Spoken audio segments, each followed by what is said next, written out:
What's up, you guys? It's your girl Lo, back with another video, and today we are going to be doing a little activity where I show you guys a strategy I've used before that's helped me in forming healthier thoughts. So we're going to take some unhealthy, negative thoughts that we have and transform them into healthier ones, which also could turn into affirmations as well. Some people use it for that. But yeah, so let's just get right into this video. All right, if you can, find a comfortable position and a comfortable seating. And it can be on your floor, it can be at your desk. I don't have a desk in here, so I'm sitting in my chair. This is just a pillow, and I have my journal and 2 pens. You can just use 1 pen. You can use a scrap piece of paper. You don't need anything fancy for this. You just do need something to write on and something to write with. Let me use my pen here. So I would go into my journal and find a clean blank page. And so what you're gonna do is take the page you're using and draw a line down the middle.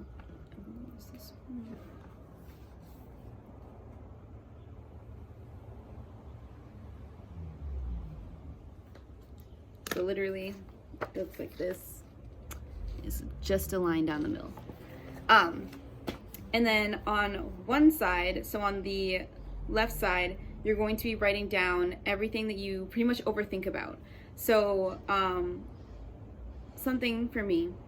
Oh, by the way, with this video, I'm most likely going to be doing this over a span of time. Okay, so for this video, I'm pretty much going to be showing you guys, like I said, how to transform your unhealthy thoughts into healthier ones. Let's start with the first one. So yes, we have our line down the middle that we drew on our lined piece of paper. Now, on the left side here is where you're... Yes, that's the left side. I literally had to stop and think about that for a second. So on the left side here is where you'd write all your automatic negative thoughts, all your unhealthy thoughts, all the thoughts that don't make you feel good. And then we are going to work on transforming them into more healthy ones, into ones where we can look at it from a different perspective. And even some of the ones that I have are actually now transformed into affirmations. So that's awesome as well. And another way you can use it, if you want to use more affirmation-based things, you can do that as well. On my left side, something I've struggled with is dealing with this aspect of all men are the same. I've said it before in other videos, that is something that I've struggled with just because of the past traumas I've had and all of them being due to men.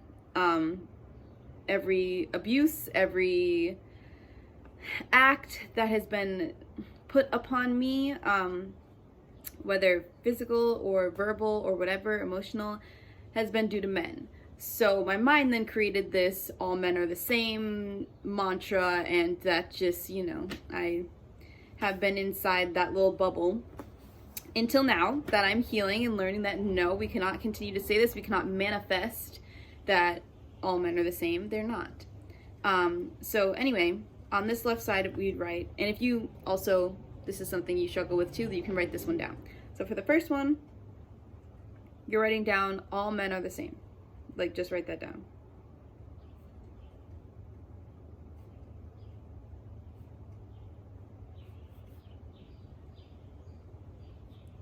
And then I like to draw a little arrow. But that's the first one. So all men are the same was number 1, and you draw a little arrow to this side. And then on this side is where you need to think of a better way to say something, or how to just completely 360 it, like flip it all the way around. And so this one I just said was easier because it's an easy phrase to put here. So instead of saying all men are the same, we're gonna write not all men are the same.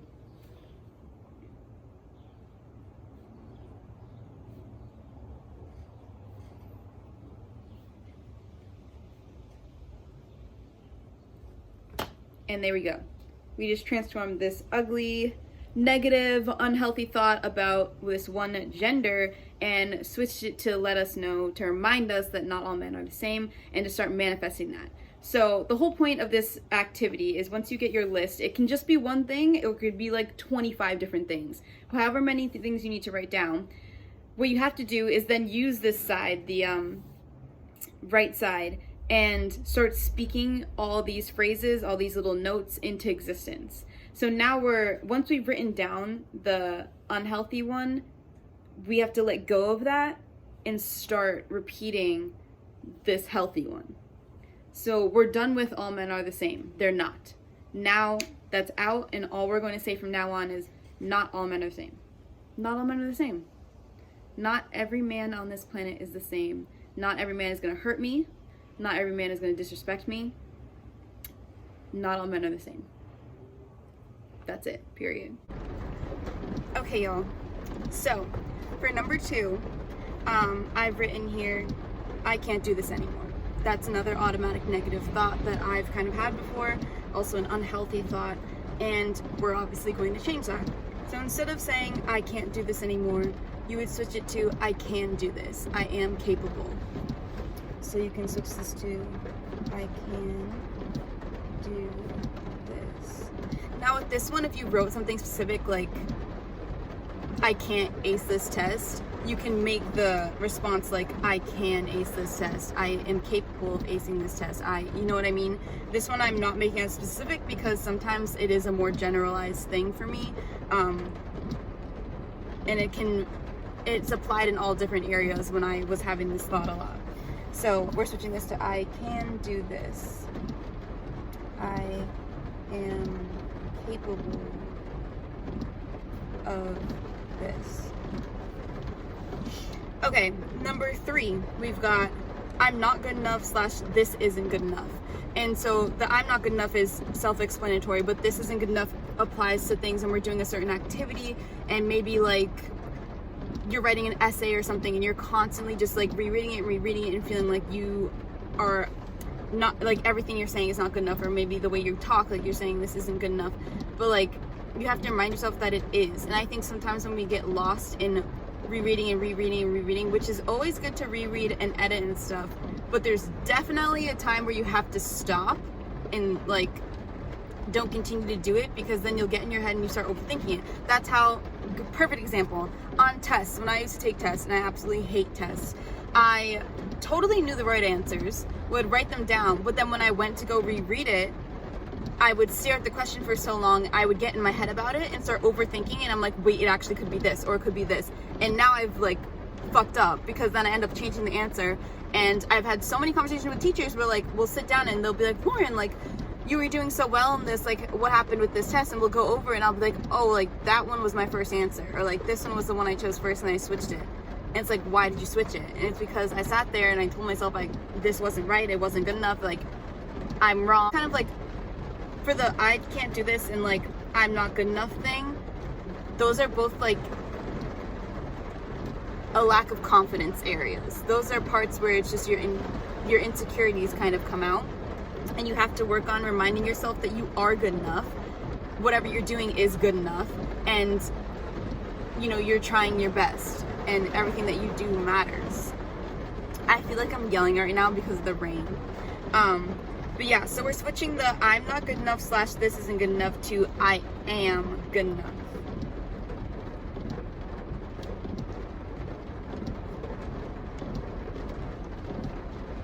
/ this is good enough. And sometimes I just write like little hearts and stuff next to these as like a little like place of love. I do that when I am like taking notes on anything. Like I'll write little reminders on the side of my like note-taking sheet being like, you got this, you're doing great. Like even before like interviews or like conversations I'm nervous about, I literally will grab a piece of paper and put it in front of me. And same with therapy. I'm not even kidding. When I was doing my Zoom therapy sessions, I literally put a piece of paper next to me being like, you got this, you're okay, you're gonna get through this. I do that for myself, and it's that's an advice for you, a little piece of advice. If you're someone who's like me, who kind of gets nervous for things, or like, you know, gets in your head about stuff, like having those little reminders, like, I don't know why, but for me it helps so much. Just look back at that and be like, hey, like, I'm good, like, I'm doing well, I'm okay. Anyway, number 4, I don't feel loved or appreciated. You're gonna change this to I am loved and I am appreciated.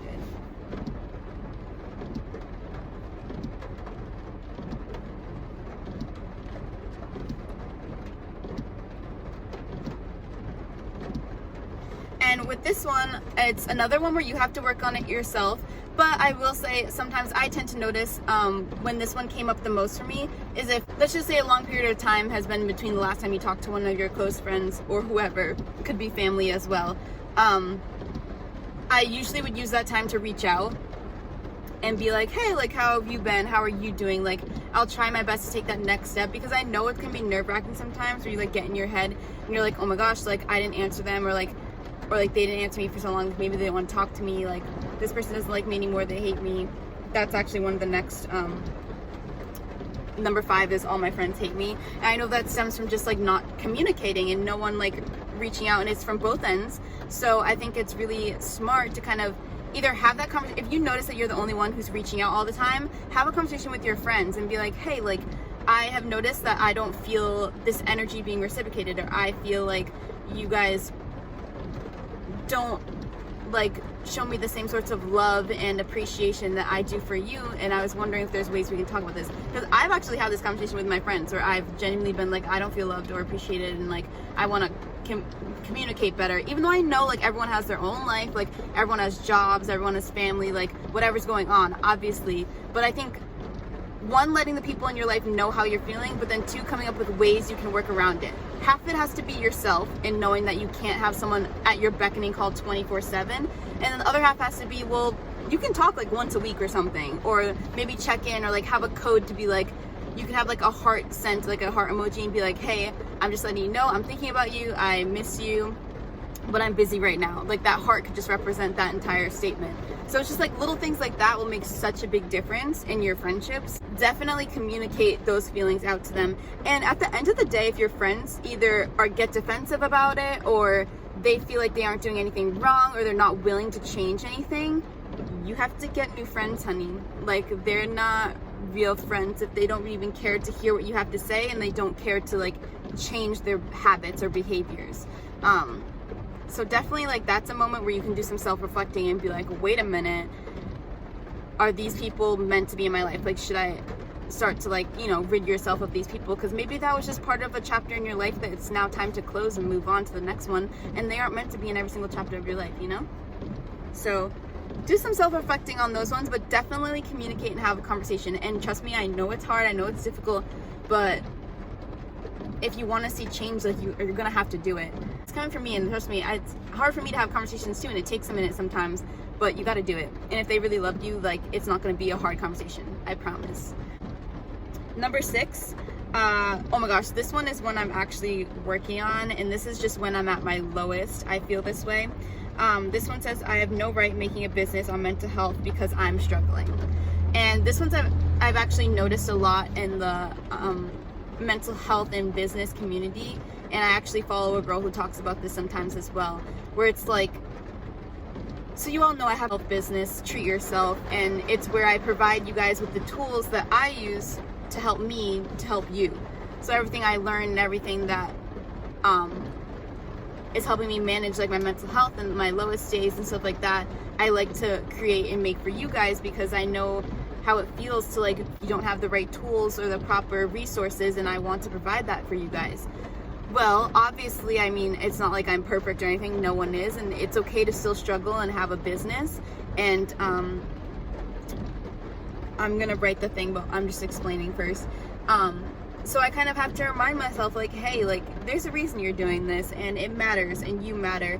And even though you're struggling, like, people know that you're not perfect, and everyone who has their own business, whether it's like the biggest business in the world or one of your small businesses, everyone struggles, everyone has bad days, everyone goes through a hard time, and yeah, it might suck and you might be drained and just like, what am I doing this for? Like, I can't do this anymore. But you have to remember that it's so worth it, and what you're doing is because it's something you're passionate about and something that you care about. It's just right now your mind is like at its lowest point, so it's hard to see that.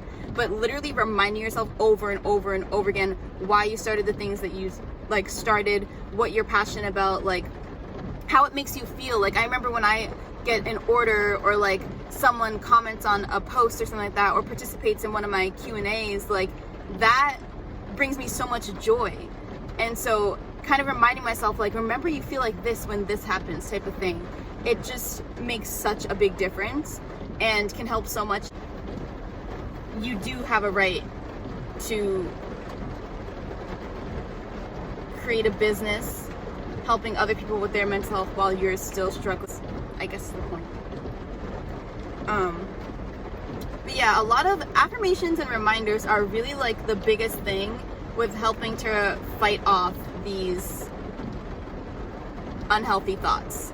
I gotta be honest with you, like, it doesn't seem like it is, but I'm telling you right now, if you get up every single day and, you know, you do your morning routine, whatever, meditation obviously helps, but I really feel like affirmations and reminders to yourself are really helpful. And saying that, like, you gotta say it, you gotta believe it, and it makes a drastic difference. So number 6, sorry, I have no right making a business on mental health because I'm struggling. We're switching that to, I have every right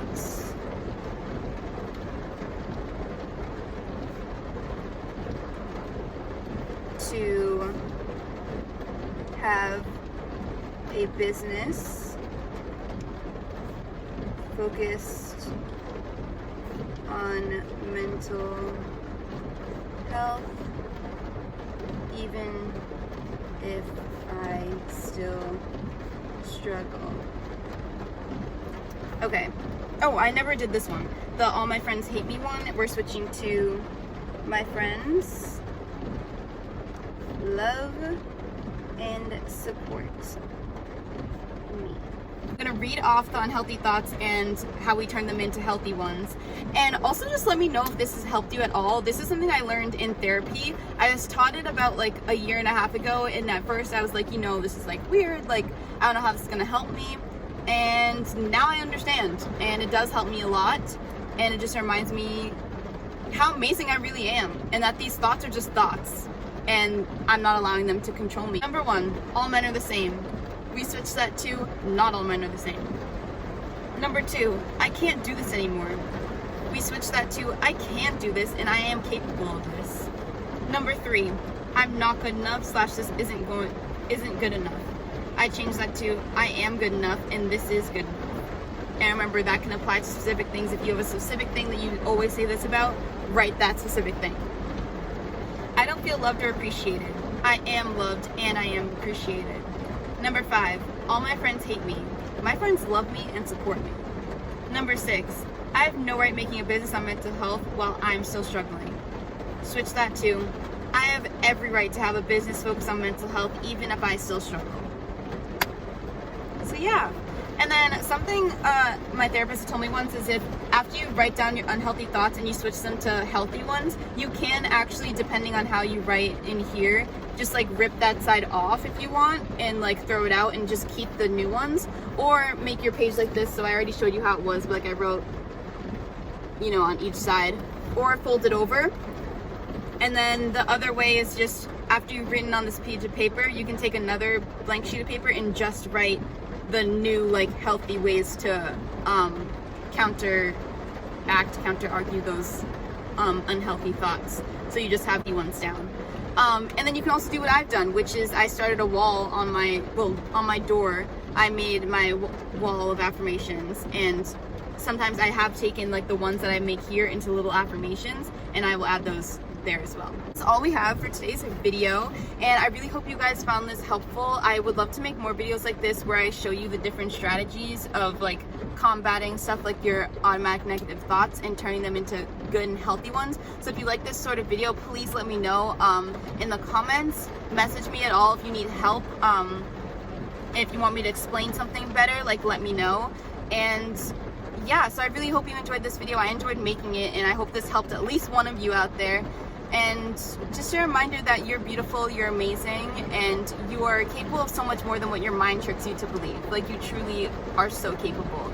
And you got this. So please don't give up. Be kind to yourself and be kind to one another, and I will see you in the next video.